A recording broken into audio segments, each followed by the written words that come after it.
அன்பான பெற்றோர்களுக்கு வணக்கம். 4 விதமான பர்சனாலிட்டி டைப்பை பற்றி நம்ம பார்த்துட்டோம். உங்கள் குழந்தைங்களை சரியாக புரிஞ்சுக்கிட்டால் மட்டும்தான் அவங்கள நல்லபடியாக ஸ்ட்ரெஸ் இல்லாமல் வளர்க்க முடியும் அப்படிங்கிறதையும் பார்த்தோம். சப்போஸ் நீங்கள் பார்க்கல அப்படின்னா லிங்க் அப்படின்னு கமெண்ட் பண்ணுங்கள். உங்கள் குழந்தைங்களோட பர்சனாலிட்டி டைப் என்னன்னு தெரிஞ்சிக்கக்கூடியது ஒவ்வொரு பெற்றோருக்கும் ஆசிரியருக்கும் எந்த அளவு இம்பார்ட்டன்ட் அப்படிங்கிறத ஒரு சின்ன ஸ்டோரி மூலமாக பார்க்கலாம். 4 விதமான குழந்தைகளும் ஒரு குறிப்பிட்ட சூழலுக்கு எப்படி ரியாக்ட் பண்ணுறாங்க அப்படிங்கிறத நான் சொல்கிறேன். ஒரு குழந்தை தன்னோட கைகளில் 2 மாம்பழம் வச்சுருக்குறாங்க. அம்மா எனக்கு ஒரு மாம்பழம் கொடு அப்படின்னு சொல்லி கேட்குறாங்க. அப்போ அந்த குழந்தை ஒரு மாம்பழத்தை கடித்து சாப்பிட ஆரம்பிக்கிறாங்க. உடனே அம்மா சொல்கிறாங்க, சரி அந்த பழத்தை நீ சாப்பிட்டுக்கோ, எனக்கு இந்த பழத்தை கொடு அப்படின்னு 2வது பழத்தை கேட்குறாங்க. அப்பவும் அந்த குழந்தை 2வது பழத்தை கடிச்சிட்றாங்க. கடித்ததை பார்த்த உடனே அம்மாவுக்கு கோபம் வந்துடுச்சு.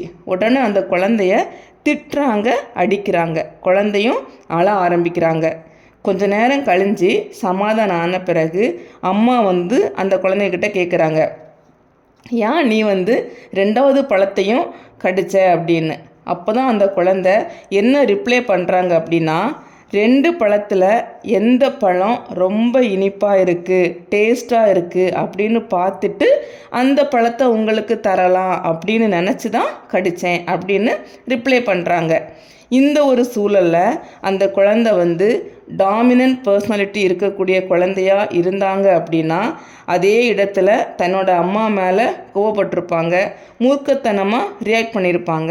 அதுவே இன்ஃப்ளூயன்ஷியல் பர்சனாலிட்டி இருக்கக்கூடிய குழந்தையாக இருந்திருந்தாங்க அப்படின்னா அந்த அம்மா மேலே வெறுப்புணர்ச்சி வளர ஆரம்பிச்சிருக்கும். அதுவே ஸ்டெடி பர்சனாலிட்டி இருக்கக்கூடிய குழந்தையாக இருந்திருந்தாங்க அப்படின்னா எமோஷ்னலாக அந்த இடத்துலையே ரொம்ப உடஞ்சி போயிருப்பாங்க. நம்மளை அம்மாவுக்கு பிடிக்கலை அப்படின்னு ஃபீல் வர ஆரம்பிச்சிருக்கும் அவங்களுக்கு. அதுவே ஃபைனலாக காம்ப்ளியன்ட் பர்சனாலிட்டி கொண்ட குழந்தையாக இருந்திருந்தாங்க அப்படின்னா இந்த அம்மா எப்போவுமே இப்படி தான் அப்படிங்கிறத புரிஞ்சிக்கிட்டு நிறைய விஷயங்களை, அதாவது ஃப்யூச்சரில் நடக்கக்கூடிய எல்லா விஷயங்களையும் மறைக்க ஆரம்பிச்சுடுவாங்க.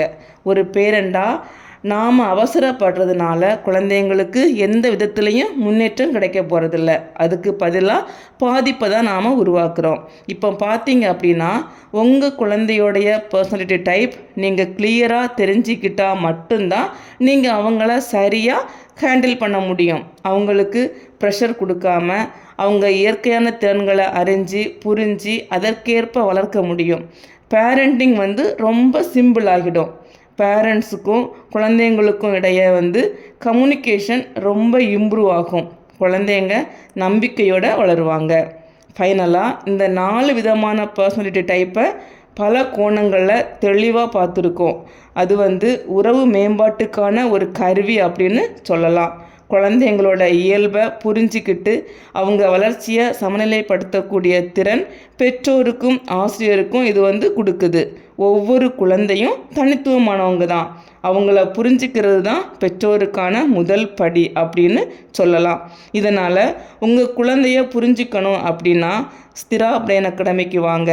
ஜஸ்ட் வாட்ஸ்அப் கூட பண்ணுங்கள். மல்டிபிள் இன்டெலிஜென்ஸ் டெஸ்ட் எடுங்க. உங்கள் குழந்தைய ஹாப்பியாகவும் சக்ஸஸாகவும் வளர்க்கக்கூடிய வழியை புரிஞ்சுக்கோங்க. இந்த வீடியோ உங்களுக்கு பிடிச்சிருந்துச்சு அப்படின்னா சப்ஸ்கிரைப் பண்ணுங்கள், பல பெற்றோருக்கு ஷேர் பண்ணுங்கள், லைக் பண்ணி கருத்துக்களை கமெண்ட் பண்ணுங்கள். இன்னும் பயனுள்ள வீடியோவில் சந்திப்போம். நன்றி.